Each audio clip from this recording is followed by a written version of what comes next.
Hey guys, welcome back to Popverse. Today we're diving into the emotionally raw and slightly chaotic episode, one of the brand new K-drama Second Shot at Love. Grab your drink, but maybe not the alcoholic kind, because this one gets personal real fast. Don't forget to subscribe so you don't miss episode 2. We open with our male lead, Lee Jun, a serious, straight-laced doctor giving a lecture on alcoholism. He shares how alcohol consumption has become a cultural norm in Korea, so normalized that people are literally passed out on sidewalks. He insists it's time to address alcoholism with proper treatment. In stark contrast, we meet our female lead, Gam-joo, a fiery, unapologetic car mechanic working at an auto company. That night, Gam-joo drinks like there's no tomorrow. Her fiancé, Jub, keeps calling, but she ignores him, choosing instead to dance freely in the street as onlookers watch in shock and amusement. When she finally stumbles home, Jub is waiting for her. He asks why she ignored his calls. Gam-joo casually replies, "I was with Mian drinking." He gives her an ultimatum: choose him or alcohol. Without flinching, she chooses alcohol. The engagement canceled. The next morning, Gam-joo's mom, Gam-okay, visits Jub's family with sweets, still thinking the engagement is on. But Jub's mom drops the bomb. He's been dumped. Shocked, Gam-okay rushes home to find bottles scattered everywhere and her daughter passed out drunk. Furious, she scolds Gam-joo, who unapologetically declares she's not getting married. "He hated my drinking. I'm not giving that up." That night, Gam-okay considers texting Jub about the wedding expenses but doesn't. The doorbell rings. She thinks it's Jub, but it's just food delivery. Gam-joo ordered dinner for her mom. Gam-okay refuses the meal. "My appetite died the moment you ruined your future." She decides they should go to Bozong, but Gam-joo says she can't. Her leave is over. Just then, her company texts. Her vacation's been extended. Fate? Maybe. The next morning, the mother-daughter duo heads to Bozong. On the way, relatives keep calling to ask about the wedding. Gam-okay lies, saying they broke up because Jub's mother was unpleasant. Gam-joo is annoyed. Why lie? Gam-okay retorts, "What should I say? That my daughter chose Soju over her fiancé?" Suddenly, they spot Lee Jun, who's just visited a patient named Jang-joo, an elderly woman with arthritis. She hasn't taken her meds because she's too busy farming. Lee Jun scolds her. "I told you to rest." She argues she has no one to help.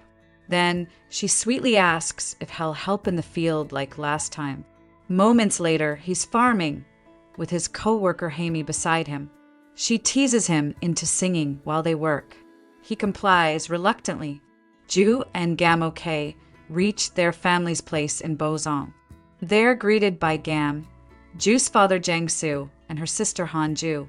Jang-soo awkwardly asks why she's here so soon. "Weren't you prepping for your wedding?" He tries to offer her a welcome drink, but Gam-joo signals her mom not to let him. He doesn't listen. Gam-okay finally snaps. She shatters a bottle and blames him for ruining Gam-joo's life. "She broke off her engagement because of you." We flash back to their family's alcohol-filled past.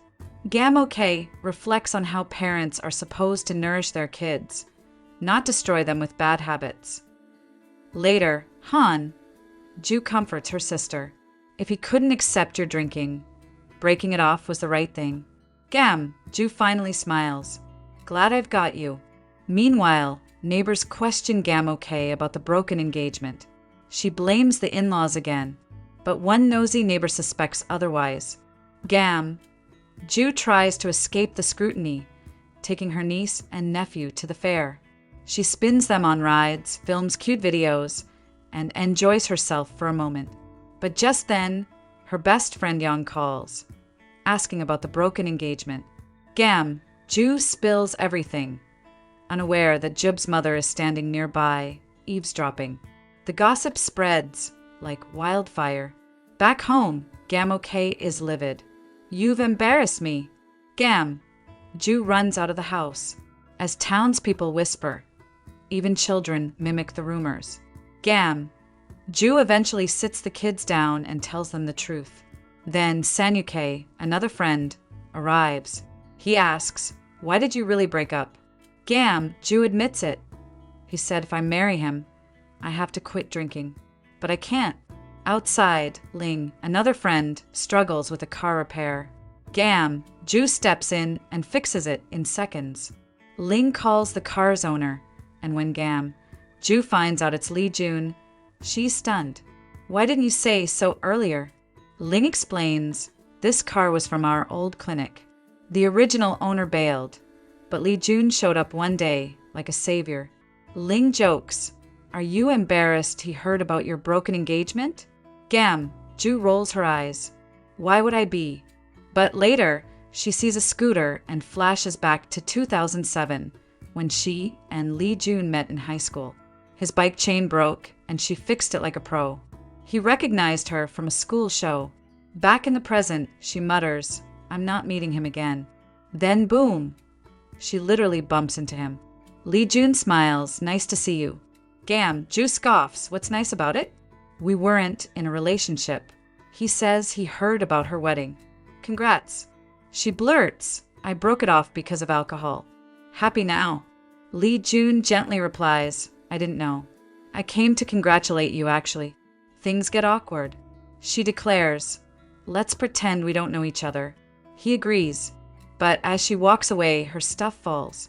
Lee Jun tries to help. She snaps, "I don't need your help. Just ignore me." He calmly responds, "I already was." Later, Lee Jun is at his clinic, clearly thinking about her. Meanwhile, Gam-joo is home drinking with her family. Her mom, Gam-ok, arrives and signals her not to drink, but she downs the glass anyway. Gam-ok vomits out of stress and storms off. At night, Gam-joo finds her mom cutting something with her teeth. "Use scissors," she says. Her mom brings up the wedding again, but Gam-joo has had enough. "I'm human too. I have feelings." Gam-ok shoots back, "And you think I don't?" They argue. Gam-joo leaves, walking through open fields, lost in thought. She then sees Jub outside a store, buying a pregnancy test. She follows him to a building and watches from above as Jub comforts his pregnant girlfriend. "Don't worry. He'll break up with her tonight. Everything becomes clear." That's why Gam-joo broke up with him. She heads out and drinks like never before. Later that night, Gam-joo arrives at her grandfather's memorial. Drunk. Family is gathered and Gam-ok has forbidden alcohol at the ceremony. But Gam-joo walks in smiling, "Uncle, Auntie, you came to see me?" Then she adds, "But it's Grandpa's memorial, shouldn't there be alcohol? He loved it." She places a bottle on the altar. Everyone is horrified. The bottle slips and lands near Gam-ok, who picks it up. "Drink all you want. Ruin your life," she says. Then she smashes it. Gam-joo collapses crying. Her family intervenes to stop things from escalating. The next morning, Gam-joo wakes up in an unfamiliar room. Lee Jun is there. She panics, checks herself, then yells, "You bastard! What did you do to me?" He stays calm. "You need to stop drinking." In the epilogue, we return to the 2007 bike repair scene. She promised it would take 3 minutes, but it's nightfall. Lee Jun jokes, "I could have gone home, eaten, and slept by now." She tells him to hush. He laughs as he wipes something from her face. Her scooter battery dies. She fixes the chain. They walk home side by side. He struggles with his bicycle, and she gently guides him. For a moment, they're just two teenagers again. And that's how episode 1 of Second Shot at Love ends, with pain, regret, and just a hint of hope. Catch us in episode 2 for more emotional chaos, bittersweet flashbacks, and a second shot at redemption. Until then, Popverse out.